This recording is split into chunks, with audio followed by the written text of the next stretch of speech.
Welcome to the Art of Growth and the Driven to Drawn panel series.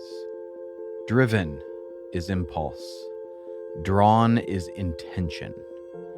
Driven is pressure. Drawn is invitation. Driven is effort. Drawn is grace. Driven is scarcity. Drawn is abundance. Driven feels tight. Drawn feels light. Driven is try, drawn is flow. Driven is believing the story that I must, I can't, I'm only, I'm not. Drawn is a calm sense of I get to, I can, I will. Today we are continuing in our Driven to Drawn panel season with the Type 1 panel today. And I hope you are enjoying all of these episodes and using all of them to your own benefit and your own growth, but also using it to grow your social awareness and your relationship with those around you. So for the ones, a special welcome today and a reminder that grace is your true compass. Before we get into today's episode, a reminder that the hub of all of our work is www.theartofgrowth.org. You can sign up for our newsletter there. You can take our free online Enneagram test or instincts test, as well as get in contact with us about coaching for yourself or your organization. But today, we want to continue with these phenomenal Driven to Drawn panels and hear from our Type 1s today. Let's get into it.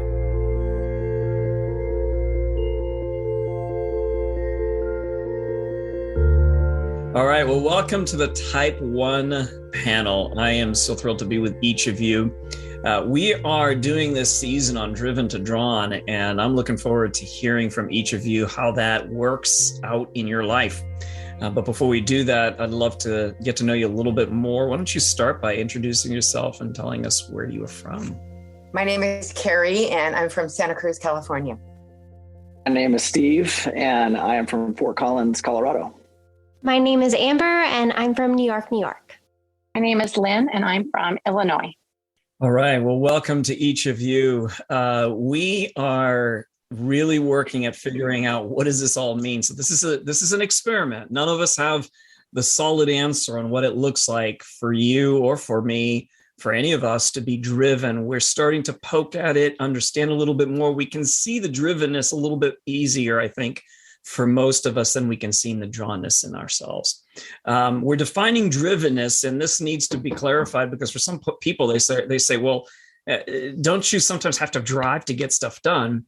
And the answer to that is obviously yes, of course you do, because that drive is but it's much more of a consciousness. It's a I'm aware of what I'm doing kind of thing, as opposed to the drivenness that functions from our type, which tends to be unconscious. It kind of runs underneath things.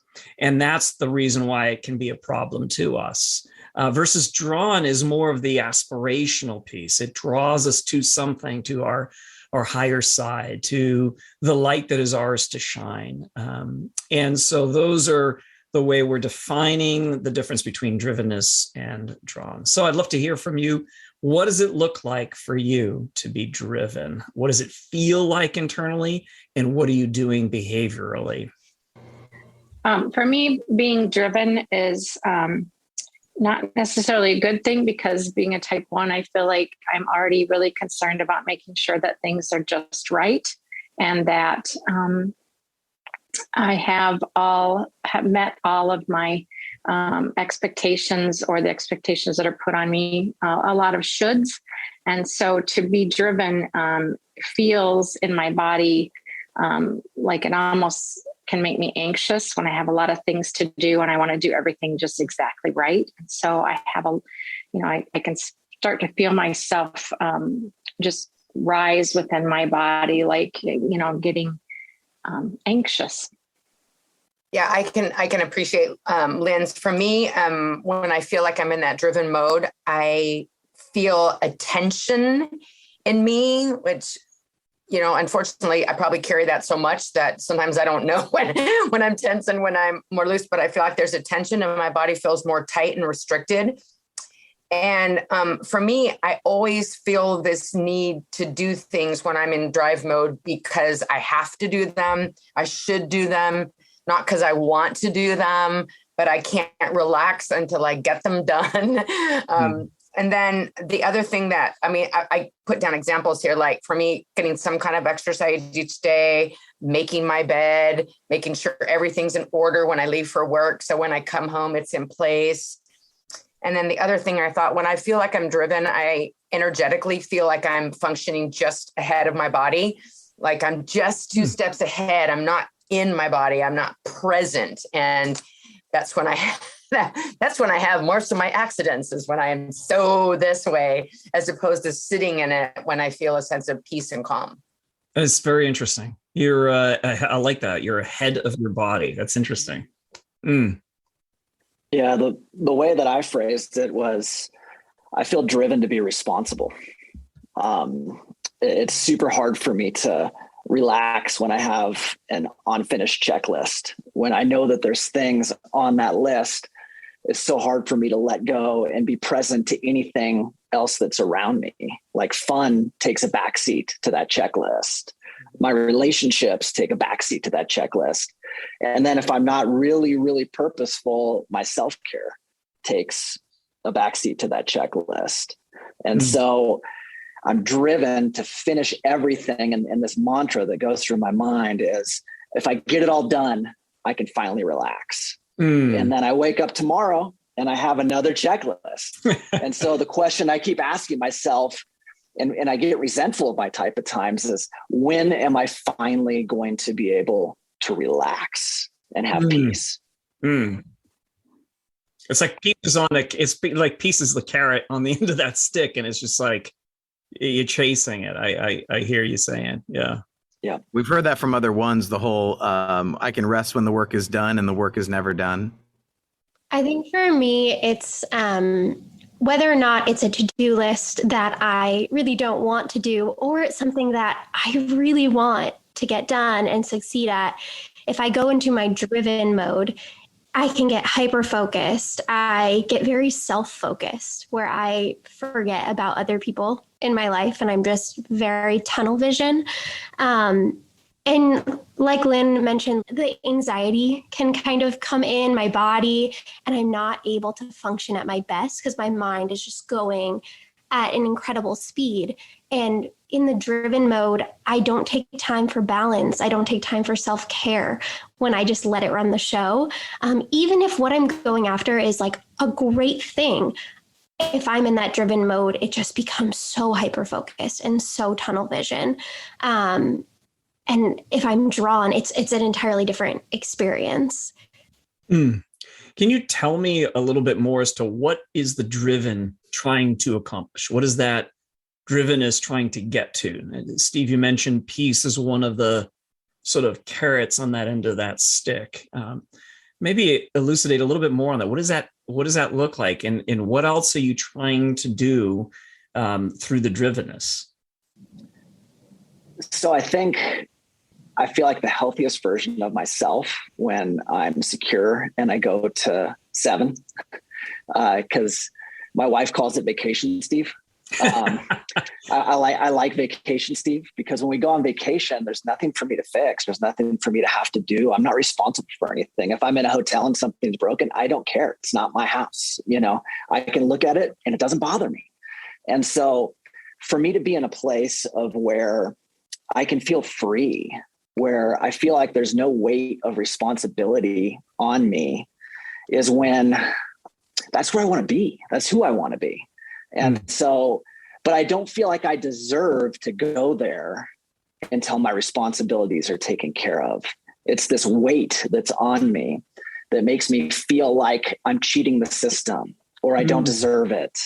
And so, like someone's going to say, you're not doing good. You're being bad. What's wrong with you? Be responsible. And so I feel like once that's done, I can be free. And, the catch-22 is it is never done. Wow. For me, it's trying to get to that level of, as much as it kills me to use this word, get this perfect result. Like, okay, that's right. That's good. That's what I was looking for. And that's that sense of, me, it's and functioning from my lower place. It's functioning on a lower level. It's coming from an ego-based place and not a higher place of serenity and balance and just peace. It's when I'm just feeding the fire of the lie. That's when I feel that drive. And I've been working hard for about 4.5 years now, studying the Enneagram. So fortunately, I'm able to sometimes, when I have a clear thought, I'm able to look at what I'm doing and go, oh, that Carrie, you are ridiculous. Stop that right now. Just walk away, walk away. You don't have to do that. And so fortunately, I'm finding little rays of rainbows in that. Nice. I think when I think of driven, it's like driven to succeed, driven to outrun failure, driven to be enough, driven to be perfect. And I definitely, this comes out in all of my life, whether it's my personal life, relationships, family, or my career. And I think for my career, it's where it just really takes precedence because I'm an actress in New York City and hustling and grinding and getting the results and beating out the hundreds of other people that look just like you is kind of what our career is like forced to live inside. That's the context. And, so I think for me, when I'm from that place of drivenness, it's like driven to be enough, which very much coincides with being a 1, which I never feel like I'm good enough. And like Steve said, I feel like I don't deserve to rest and be free and just like aspire to something beautiful. Like I feel like I need to work in order to get that reward. And the catch-22 is that I will never feel in my like natural state that I have earned it.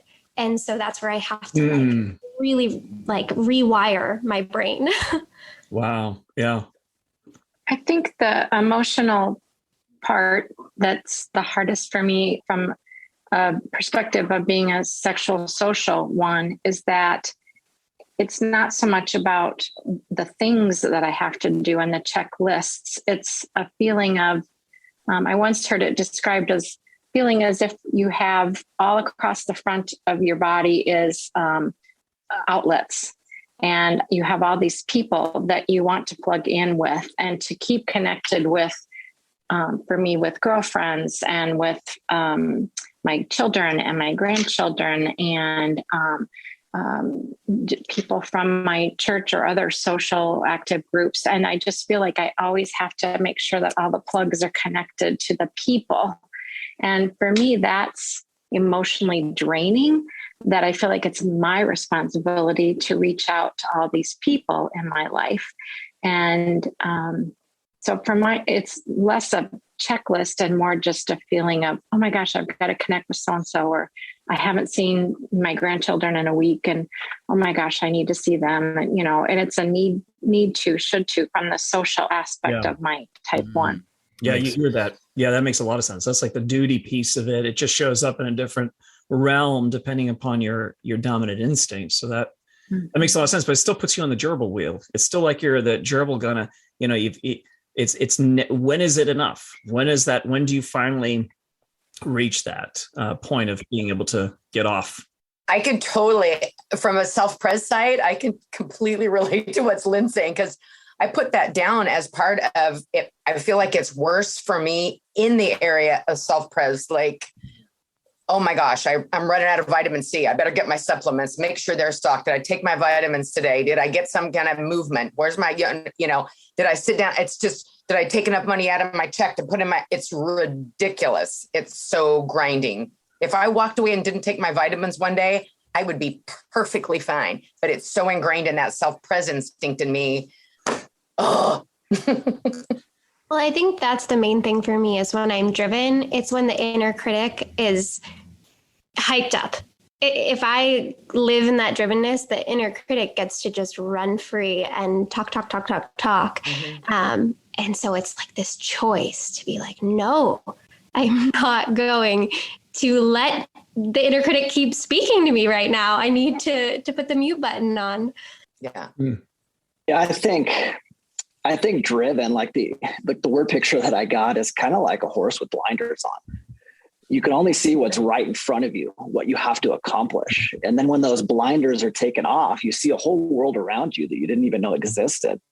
You know, and it's kind of like permission granted. Can I really get out of this lane? Can I really, you know, merge into the next one? What's going on over there? You know, like it's permission granted, but I feel like the drivenness, the blinders are just on all the time. Yeah, I can see that. Yeah, it's that tunnel vision, right? It's the proverbial tunnel vision. It's the speed at which you move that then the vision on the periphery starts to narrow, and you know, you just keep going and going. Yeah. I kind of have a little saying that I have to say to myself, Carrie, people and relationships are more important than stuff and getting things done. All of that can fall away. Interaction is more important, always. Yeah, and I'm sure it looks different for Lynn, because for you it is people oriented, and so maybe for you you have to step off in a different direction, I would imagine. Yes, but I still make a list every week at work and at home. So there's still a lot of list making. And of course, the list includes who I need to see or call or reach out to.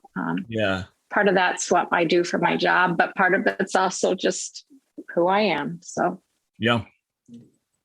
I think for me, when I'm in driven task mode, relationships probably take the biggest hit for me. I don't do well with being interrupted when I'm trying to get something done. It's very hard for me to pivot and then give attention to that relationship and to those people, because I see it in that moment as a roadblock to checking something off my list. I'm like super focused on what I'm doing, and it's really hard for me to step away from that and then give attention to that person, whoever they are. And I catch myself doing it sometimes, and I feel bad doing it with my kids sometimes, my wife, friends, coworkers. You know, it's a point of growth for me, but it's an observation. And I didn't really know I did it until I really started studying the Enneagram, and I saw it come out, and I'm like, oh, I'm doing that thing again. You know, and awareness was there. But that is a huge point of growth when I'm driven. But that's exactly the kind of growth that we talk about for the one, like you're modeling that. And I'm so excited for other ones to hear that. Go, oh, I can do that.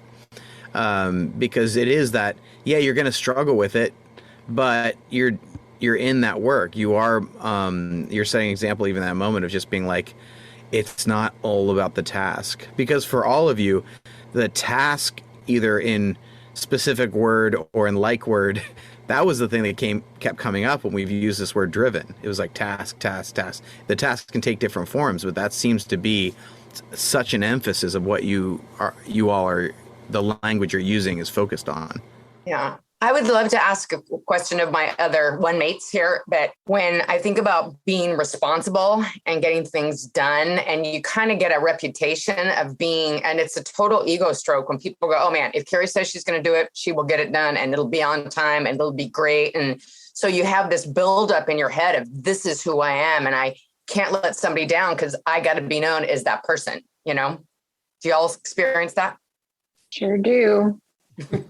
It becomes your identity in a way, and that you get noticed because you're the responsible person and can accomplish a lot and have a lot. For me, I have a lot of energy, and they call me the Energizer Bunny at work. And so it becomes part of your identity, and it's like, I don't want that. Thank you anymore. No. Agreed.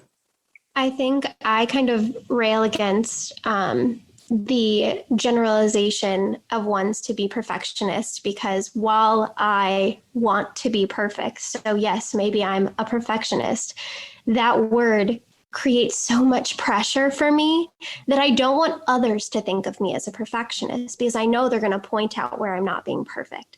And like, I already have enough things that I think need to be perfect. I don't need my family or my friends or my coworkers to also be like, but I thought you're a perfectionist. Why is your apartment not sparkling? Or why didn't you do such and such? And so for me, it's like, I definitely am known as, oh, the girl who will get the things done, the girl who shows up at the audition line at 4:30 a.m. Like, she shows up, she does it.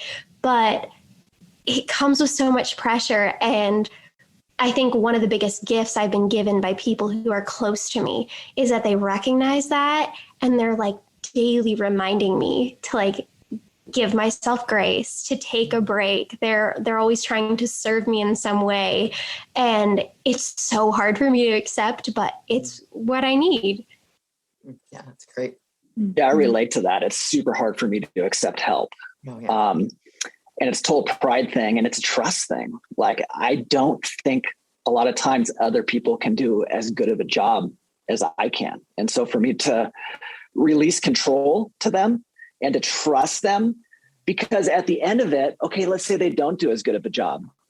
Then I'm in a place of where I feel criticism towards them. And I don't want to feel criticism towards other people, especially if it's a close intimate in my life, right? I don't want to be critical of that person. And so sometimes it's like this end around, it's this bypass to say, no, please don't help me. Because, and there, as my wife gets to know me, she's like, it's because you don't trust me. Well, yeah, I kind of don't, it's like, it's really hard for me to release that control. And in reality, she would do just fine, but for me, sometimes I feel like I'm a captive to my own responsibilities. Well, that's good. Wow. And that I don't want to let go of it. Like, it's both a hard thing to be like, oh, I'm a captive of it, but it's also like addicting to be like, no, but I got that done and that felt really good. So it's like this cycle of, oh, I'm burnt out, but oh, I get the high because I achieved that. And then it just keeps going. Yeah. Wow. Yeah. It's remarkable that, your whole environment can actually be a result of in part, a result of your personality and what you create, so you create an environment that relies on you and oftentimes even pulls back and abdicates a little responsibility because, hey, the one is going to do it and the one's going to get it done better than I will. And so off you go. And so, yeah, you get celebrated for your work, but it's also can also be become a prison of its own kind. Yeah. Well, let's talk about the drawn and what that looks like. So both the internal feeling you have when you're in your drawn space, and also what are you doing? What are the activities? What are you engaged in when you're being drawn? Well, for me, to be drawn is it's kind of the difference between what brings you happiness and what brings me joy. And so while I can be driven to get lists thing done and accomplished, what really draws me is just being with people and sitting and listening to their story. I'm a chaplain, and so that makes it kind of a good thing.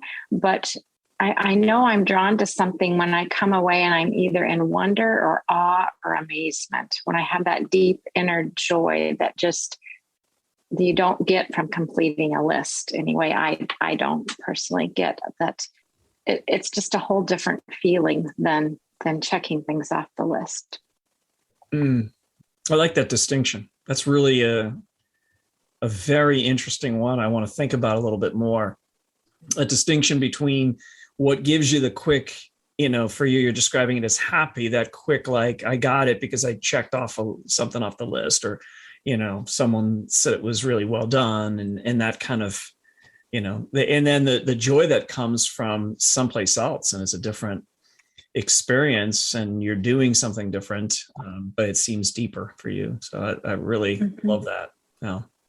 For me, when I'm doing, there's times that I do my morning rhythms and I am in a place of being driven because I have these things I feel like I have to do every morning before I can exit and feel like I've started on a good foot. When in actuality, that's not even the best foot to start on because I've got to get everything done. And as opposed to those mornings when I am in the spirit and I am calm and balanced and I can breathe into my belly and it's not shallow breathing. And when I'm riding my bike, not because I feel like I have to go get some exercise but when I want to I live in the redwoods and it's beautiful and I can see the mountains and the breeze is blowing and it's just so serene, and there's deer or coyote, it's just a whole different vibe. It's a spiritual experience as opposed to this physical accomplishment that I have to get done. So then there's those moments when I'm doing things out of just a sense of peace and awe, when I can sit in silence to music and just breathe as opposed to spinning out. So for me, there's a big difference in my morning rhythms when I am drawn and when I am driven. Also, then when I can observe myself, when I feel drawn, I can look at myself with love and without judgment and criticism and just, Carrie, you know what? You're beautiful. And I mean that internally, extra, just the way you are. You don't have to change a thing. Just get off the hamster wheel, man. Just, you are at peace. You are God's creation. Just love yourself right here and now. So that I have these beautiful moments, and then, and the pendulum swings the other way. I think my actions when I am driven and when I am drawn can look almost the same. I can be hardworking. I can be focused. I can, be doing a lot of the same things. It's more the internal part that is different. And so being driven, it's that I need to succeed. Whereas drawn, it's like, I want to succeed, but I also just want to do this thing. And I just want to try because I love it. And I'm hopeful about it. And I'm energized by it. One of the best ways I can kind of get an example of it is, I had these 2 auditions within the same week, and one of which I showed up there and they handed me a call back, and I was there all day. And, I was in the moment, I was like, okay, I want to succeed. I want to book this. I want to impress them. I want to do my best. And so my actions, I was focused. I worked hard. I did the whole thing. And then but it was never something that I had dreamed of. It was not the kind of, performing arts that like really draws my heart on the daily. It's not the thing that I've been thinking of since I was in middle school, but I still wanted to do well. So my actions looked a certain way. And then there was the other audition, which is something that I have been longing to do since I was 11. And it's the kind of music I listen to for fun. And it's the thing that I was just excited to go. And I didn't even know if I would like get a call back or if they'd even like speak to me besides a thank you. And when I went to that audition, I just felt, I looked the same outwardly, I'm sure. I did the work. I did the stretching. I did the vocal stuff, all of that. But inwardly, I was just like over the moon, so excited, so energized. And the first audition I left and I was exhausted, absolutely exhausted. And the second one, it carried me for like 2 weeks. I was like so over the moon. I was like, I can't believe I just got to do that. I got to just bring out this beauty and share this light. And it was so organic. And so that was drawn, even though the actions probably looked the same to any bystander. Yeah, for me, drawn feels like permission granted. That's what it feels like. You have permission. I like that. It starts for me with awareness of where I'm at in that moment. We just recently moved to a new house, and we lived in our old house for 15 years. And for one to move from one place to another, I feel like you can make peace with the chaos and things you don't like when you've been in a certain place for a long enough time. But then when you move to somewhere new, you see all of the things fresh for the first time that you feel like you need to fix. And so we also moved to a house that has a lot of foliage, and we moved in the fall. So all the leaves had fallen and our entire yard was just covered in just piles and piles of leaves. And I started a project on a Saturday morning, and I probably picked up like 25 bags of leaves, and I saw probably another 25 bags I needed to pick up. And in that moment, a thought inside of me was like, you really should go ride your bike. You should go cycling, because that's my hobby. It's my passion. It's what I love doing. And there was this internal battle going on inside of me. If you need to pick up the leaves, you need to go ride your bike. And I stopped and I put all my leaf stuff away, and I went and got on my bike and I rode for 2 hours, and I felt amazing. And that's not something I probably would have done 5 years ago. I would have picked up leaves until it was dark and I couldn't move, And so drawn is just that awareness of you need to take care of yourself, go do something that's going to feed your soul. So good. I think one more thing on that question was I think on the first podcast that you guys released on this driven to drawn concept, you would have used the phrase that being driven is, answering to orders, and being drawn is accepting an invitation. And I think that was something that I was like, yes, that is exactly what it is. Like when I'm invited to something, it's like, oh, yes, I want to go. When it's orders, it's like, oh no, stress, anxiety, I have to achieve these. So that was just like a use of words that really I grabbed onto. That's good. Thanks for bringing that back. Yeah. Well, I just want to applaud Amber because even on the little notes that I took before, before we met, one of the things that I said is in feeling drawn, it is an invitation. It is a response. It is winsome. It is beckoning, as opposed to in driven, it's reactive. It's more assertive. It's energetically negative and all that. But I love the invitation. When I think of drawn, I think as a hand out, like saying, come to me, come, in a beautiful way, just inviting. So I love that. Yeah. I'd love to hear from more of you on that, because that's something that Amber brought up when she was talking about it, the auditions. Like the activity can be the same, but the energy you bring to that activity can be very different. And I'd love to hear a little bit more on that. That's what I was referring to when I was talking about morning rhythms. Sometimes morning rhythms are a checklist, and sometimes they are a spiritual experience when I want them to always be a spiritual experience, and so I appreciate that the same impact, you have the same kind of activity, but the energy and the peace that you leave with or you don't leave with is very different. So that's an example. I'm sure I can think of other examples, but also, the same thing with the bike ride. Yeah.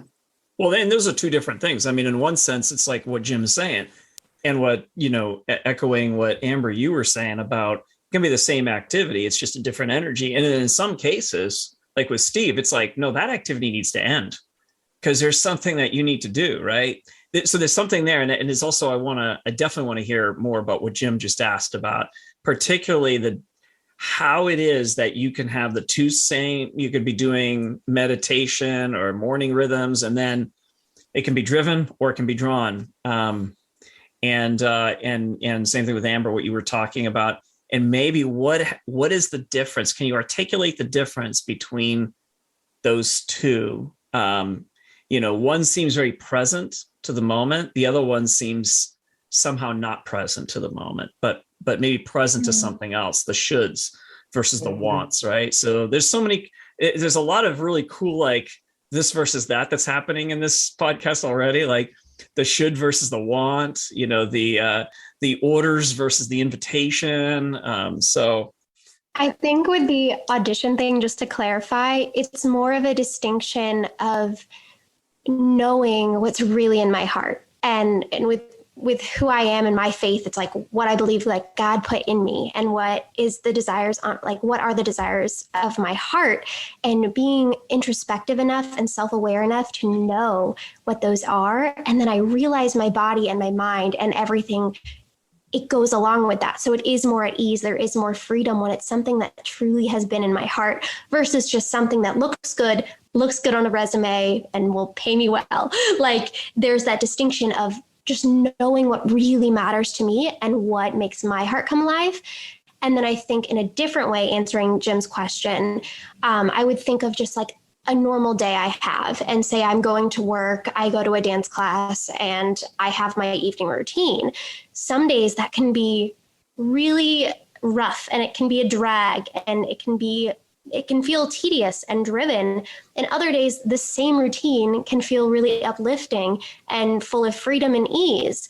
And I think for me, the distinction comes with the space and the time that I take to self-care. I don't like that word. I feel like it's become just bath bombs and like massages.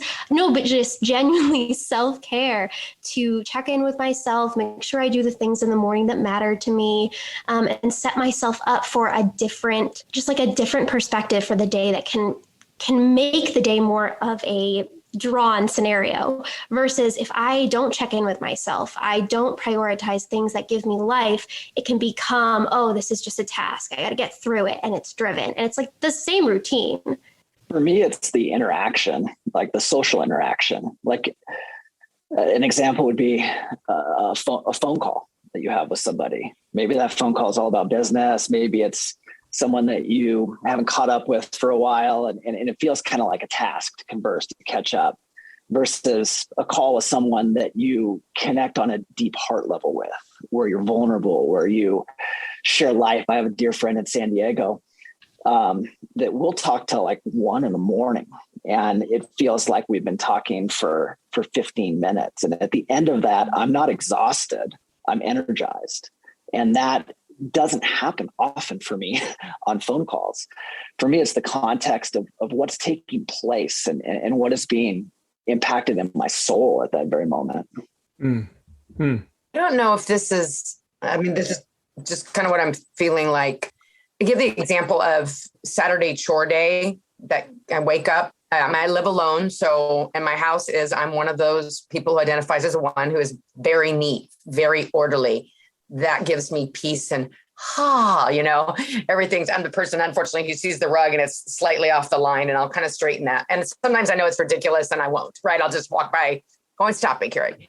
But in those things, one of the things that I've been able to grow in that I'm feeling more drawn is those you've got to get things done. You got to wash your sheets, got to vacuum, you got to clean, you got to do those things.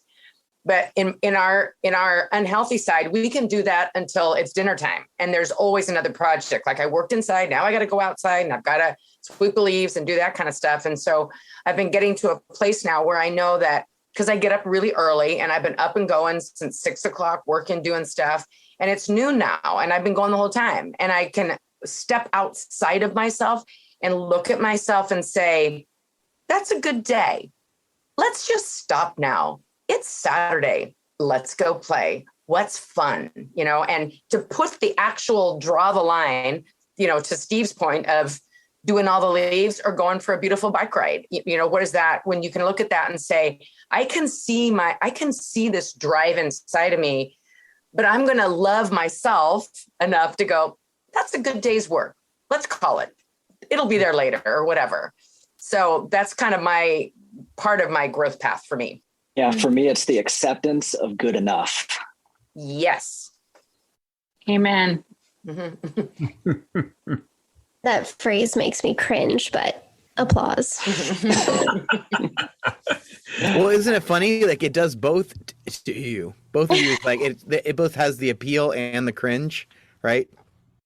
Okay, so I just have to tell you on that note, one day after church, I was over in Marshall's and sometimes I just like to go walk in Marshall's for some bizarre reason. And I'm having a conversation with my inner critic, because I have to say this because Amber just said that. I'm having a conversation with my inner critic that it's not good enough. You got to do this. And I'm just having a beat up session. And I walk down the aisle, I look up and I'm looking at this piece of artwork on the wall that says, stop asking if you're good enough, period. You are. I walked over, I picked it up off the wall, I took it to and I bought it. And it lives in my little TV room. And I see it every single day, all day long. That's a good transformational habit. If people are looking for hacks. Yeah. And to clarify, that statement isn't something that I've achieved. It is something that I'm working on being able to do. It doesn't have to be perfect. It's okay for it to be good enough. And how do I find peace in that statement? Because for most of my life, I haven't been able to. And it's freeing to be able to find some peace in saying it. Yeah. For us in our oneness, I think about that. If we look at our daily checklist and then you look at your life checklist of trying to get this right, our behaviors and our feelings and our instincts and all those things it's going to be my life until I step to the gates of glory. This is my life, trying to find that place of peace and enough and all those good things. It's not just the day list, it's a life list for me. Well, I appreciate that. And I appreciate what Steve said about, this is not an arrival. Like I've arrived at the drawn state. There is no arrival at the drawn state. We're always going to be moving ever toward it. Now you develop it, you get better at it, and you can spot the drivenness a little earlier. But it's a practice, and so that's what we're accepting and giving ourselves grace for. Is this is something we're going to be doing for the rest of our lives. Well, I think like I appreciate, Carrie, that you said this is our life, and maybe this is the one in me, but it doesn't have to be. And I like, the difference for me between drawn and driven is I'm a very spontaneous person. And usually when I think about, should I do this or this? I usually leap before I look. And the things that I'm drawn in are things that I find myself taking more time and really pondering and journaling about, and asking others for what their thoughts are on it. And generally those things I'm drawn are just seated way deep inside my soul, and they come out in morning quiet time or in walks in the woods. Or this morning we had meteor showers here in Illinois, and so 120 shooting stars per eye. Did a real 7 thing, and at 4:30 in the morning I drove out to a lake, and I laid on the ground and looked up at the stars and saw 5 shooting stars in like 5 minutes. It was awesome. But that to me, that's a drawn thing. I was drawn to do that because it was like really, I don't know, maybe the nature part, but also that wasn't a driven thing. Mm-hmm. I didn't feel like I should do this. And it seems like what you're saying is that what is much more accessible to you is the should. And you have to really work at pulling back a little on that, just giving yourself time to go deeper, to discover the want. I liked, you had a podcast about resistance and how that when you feel yourself resisting something, take a minute. And for me, when I resist things, it's generally something that I probably should take time, and then it ends up being something I'm drawn to. So I like that we pay attention with the awareness, as Steve said. The awareness is that's the start of it all, if you ask me. So the awareness of when am I resistant to, and when do I just want to leap, and opposed to, when am I, just really should ponder and meditate and think about this thing. Let me wrap up with 2 questions. And so we'll start with the first. And the first is a little bit difficult. The question is, what is the light that is yours to shine? A way of saying this, or a way of looking at this, is give me the best version of you, the version of you that you like, the version of you that is in that drawn state, the version of you that other people enjoy too. This is the thing that you do that seems to be good for you and for others. It's the light that is yours to shine. So what is that? And I know this is difficult. Sometimes we have glimpses of it. Sometimes we have very little to say about it. Other times we'll have a little bit more. So depending upon where you're at today, you might have a lot or a little to say, but whatever it is, I'd love to hear it. One of the things that is a line that I journal about myself and my heart, of where I think God created me and what I bring in. And I know I'm going to qualify this by saying I'm sure I fail miserably a lot, but I hit the nail on the head a lot of the time, because it is really my heart is to bring love and joy and sunshine into the lives of every person that I meet in some little way. Whether that's a hug, I have a hug gift, and I love to hug people, and I love to smile at people, and I like to look them in the eyes and hear what they have to say. And when a person I saw this weekend at a concert we had here where I worked, she just said in this text, that's what I was looking at. It says, "Thank you for being you. Your light is bright." And that is those kind of lines for me, that kind of observation that I get. And then she wrote in a prayer, she said, "Thank you, God, for Carrie. She is a delight to the soul. You sure made her very unique and special." That kind of stuff is so life-giving for me. And sometimes you don't even know you're doing it when we're in our giftedness. We don't even know the light we're shining. Right. And so when I'm in that energetic free, pure mode when I can just put it out there without any qualifiers on myself.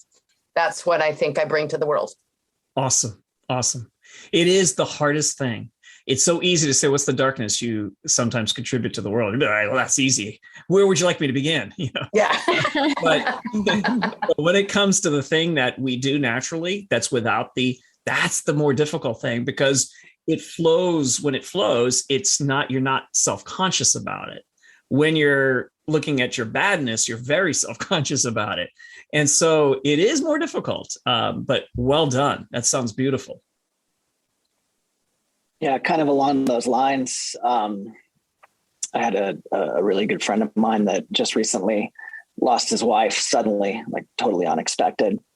And he called me the day after, and this guy has hundreds of friends, just an extrovert of all extroverts, and everyone wants to be around this guy. And he said, I called a couple of my family members and I called you because I knew that I could share my heart with you. I knew that we could talk. And the feeling that gave me to know that he trusted me with his heart in one of the darkest moments of his life. I paused for a second, actually embraced that and said, man, I think I have value in helping people journey through their stuff. I have value helping people steward their hearts. And so I think that's a light that I can bring to people. Mm. Wow. That's beautiful, Steve. Thank you for sharing that. I think that's for me as a chaplain. I think that's just sitting and being quiet and listening to people. And don't just do something, stand there. And that to me is where I feel like I can be a light to the world by kind of not doing anything. This question's hard. I feel like I have a lot of space to grow as a one, because I hear all those qualifiers before I answer a question like this. Like, oh, you should say, let's preface this with my flaws or my hangups, but here's the thing that people say I'm good at, so I'm a little stumped, but I think that what I hope that I share and what I've been told I share is that I notice people, and I notice people that don't always feel noticed. And so that's kind of been something I've been told in many contexts. And, whether I'm, noticing a child, whether it's when I'm nannying or just one that I meet, that I notice someone that isn't otherwise noticed, or it's because I was an actress who didn't have a lot of success when I was a child and I got a lot of rejection. So then when I started getting the roles, I just had an extra appreciation to notice the people that either didn't get cast or got a very small role. And I've been told, like, hey, thank you for spending time with our daughter when you were Ariel and she was a tentacle. Like, thank you for that. And so that has been encouraging.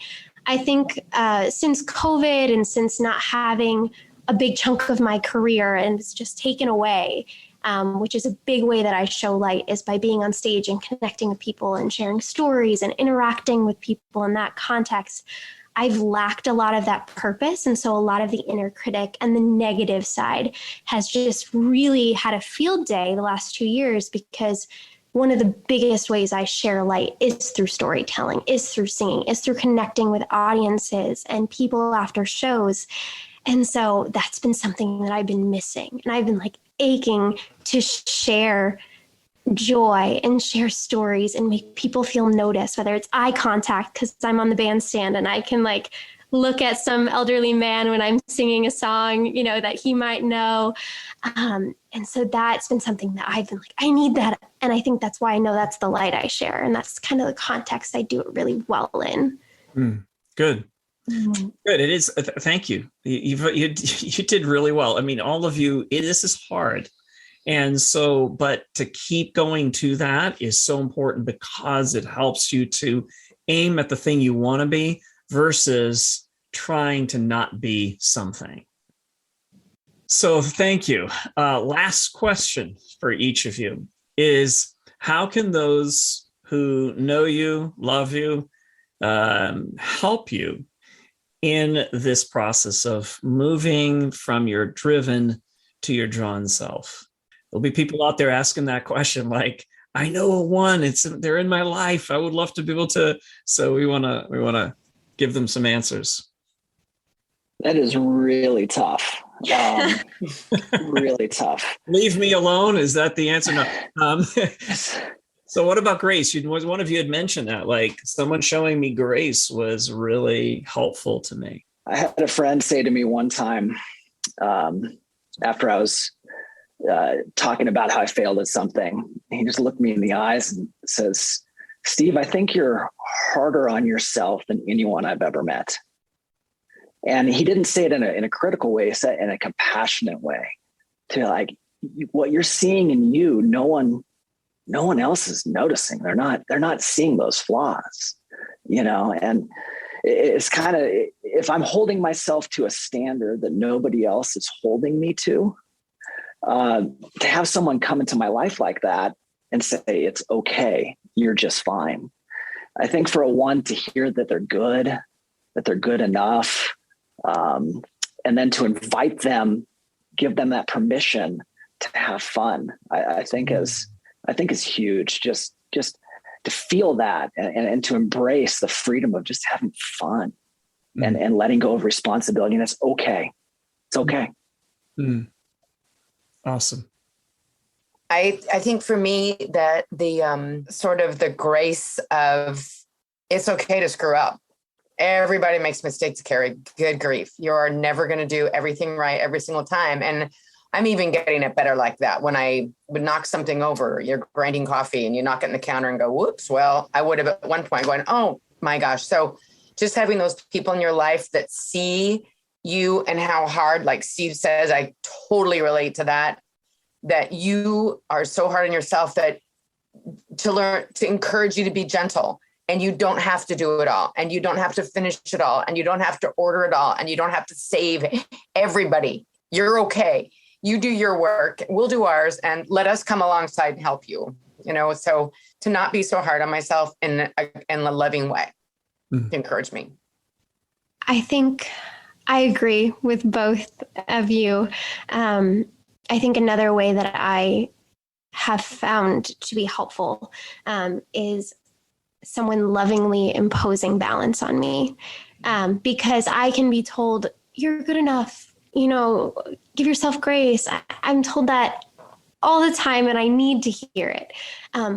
But sometimes I need that I'm imposing on you. I'm going to stop what you're doing, and I'm going to essentially force you to pay attention to something else, do something else, interrupt this hamster wheel that you're on.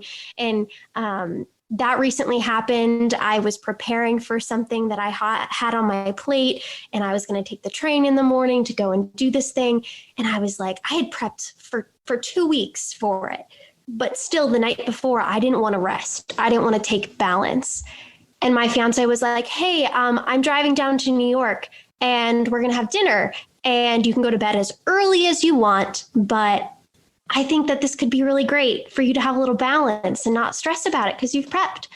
And at first I was like, no, don't come, turn around, turn the car around. But ultimately it was so good. And I could breathe easy. And I realized that I'd done the work, and I could just rest and I could enjoy. And that was a real gift. Yeah, I echo all of your I think for me, just like you, Amber, just having someone hold me accountable to not doing more than I need to do. Mm-hmm. And so today a coworker said, hey, it's 4:00. I thought you said you're going to leave at 4:00. And I'm like, oh yeah, I said that, didn't I? And he goes, yeah, goodbye. And then I left. So he was very kind about it, but it was also just, I need that external reminder to just slow down. Wonderful. Well, thank you to each of you. This has been fantastic. What you have contributed is nothing short of amazing. Thank you for your vulnerability, your openness, but also for the deep wisdom that you've provided here. So thank you so much for listening. Whenever we do these panels, I am reminded that we want to stay close to the Enneagram tradition, that the Enneagram is ultimately about self-reporting. We don't want to put anyone in a box, but you are your own unique expression of your type. And we want to be a place where a diversity of voices is represented, the voices that come from this community. All the panelists from this season came from one of our newsletters that we sent out to everyone on our email list. And then we had dozens and dozens of conversations to choose the panelists for this season. So if you aren't subscribed to our newsletter and you want to keep up to date with what we're doing, you can sign up at theartofgrowth.org. Or if you take any of our free online tests, that will automatically sign you up as well. The poem that I read at the beginning of the episode will be on this week's newsletter. And I hope you listen to it again and use it to ask yourself this question reflectively. Where am I driven right now in my life, and where am I drawn? May you lean into the invitational, wide open space where you do not feel like a beast of burden in the field dragging the plow behind you, but you feel invited and free to explore and grow into who you are made to be. Grace and growth, my friends.